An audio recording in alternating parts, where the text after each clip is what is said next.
पंढरीनाथ महाराज की जय। बातमी वारीच्या संदर्भातील आहे। ज्ञानेश्वर माऊलींच्या पालखी प्रस्थान सोहळ्याला सुरुवात झालेली आहे।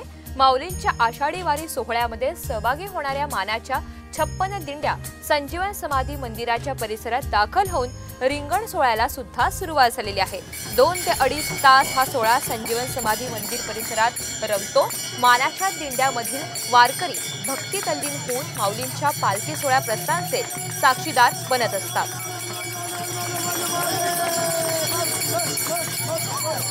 याच रिंगण सोहळ्यातून सविस्तर आढावा घेतलेला आहे आमचे प्रतिनिधी रोहिदास घाडगे। संत श्रेष्ठ ज्ञानेश्वर माऊलींच्या पालखी प्रस्थानाला सुरुवात झालेली आहे। मानाच्या 56 दिंड्या त्या संजीवन समाधी मंदिरामध्ये दाखल झाल्यात। दिंड्यांचा हा माहोल आहे। भक्तिमय वातावरणामध्ये तल्लीन होऊन प्रत्येक वारकरी माऊलींच्या या प्रस्थानाच्या सोहळ्याचा साक्षीदार बनतोय। खरं तर ऊन वारा पाऊस याची समा न बाळगता हा वारकरी भक्तीमध्ये तल्लीन होतोय।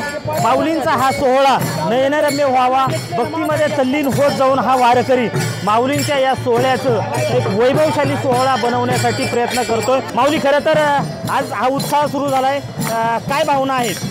आज बघा, म्हणजे आज ज्ञानेश्वर माऊली पालखी सोहळ्याचा प्रस्थानाचा दिवस आणि वर्षा ऋतू ही झालेली आहे। पावसापासून प्रस्थानाची सुरुवात झालेली आहे। वारकऱ्यामध्ये उत्साह आणखी वाढलेला आहे। मागील 2-3 वर्ष पाऊस नव्हता, पण यावर्षी झालेला आहे आणि आनंदाचं वातावरण आहे। महाराष्ट्रामध्ये पूर्ण आमचा वारकरी संप्रदाय हा उत्साही आहे आणि आज पालखी सोहळ्यासाठी आम्ही वर्षभर आम्हाला ही प्रस्थानाची आतुरता असते। आज आम्ही सगळे उत्साहाने आनंदाने माऊलींच्या आशीर्वादासाठी, माऊलींच्या दर्शनासाठी इथं पोहोचलेलो आहे। 2 तासामध्ये हे रिंगण सोहळा या ठिकाणी पार पडेल। त्यानंतर माऊलींची पालखी मंदिरातून बाहेर पडून आजूळ घरी मुक्कामाला जाईल। रोहिदास गाडगे, साम टीव्ही न्यूज, आळंदी, पुणे।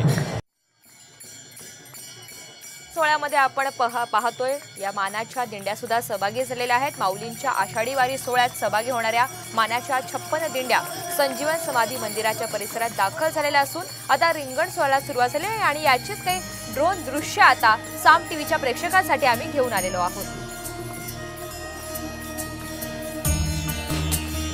2 ते 2.5 तास हा सोहळा संजीवन समाधी मंदिर परिसरात रंगतो आणि मानाच्या दिंड्यामधील वारकरी भक्ती तल्लीन होऊन माऊलींच्या पालखी सोहळ्या प्रस्थानाचे साक्षीदार बनत असतात। याची काही ड्रोन दृश्य आता आम्ही साम टीव्हीच्या प्रेक्षकांसाठी खास करून घेऊन आलेलो आहोत। ज्ञानेश्वर माऊलींच्या पालखी प्रस्थान सोहळ्याला सुरुवात झालेली आहे आणि माऊलींच्या आषाढी वारी सोहळ्यामध्ये या मानाच्या दिंड्या सहभागी झाल्या।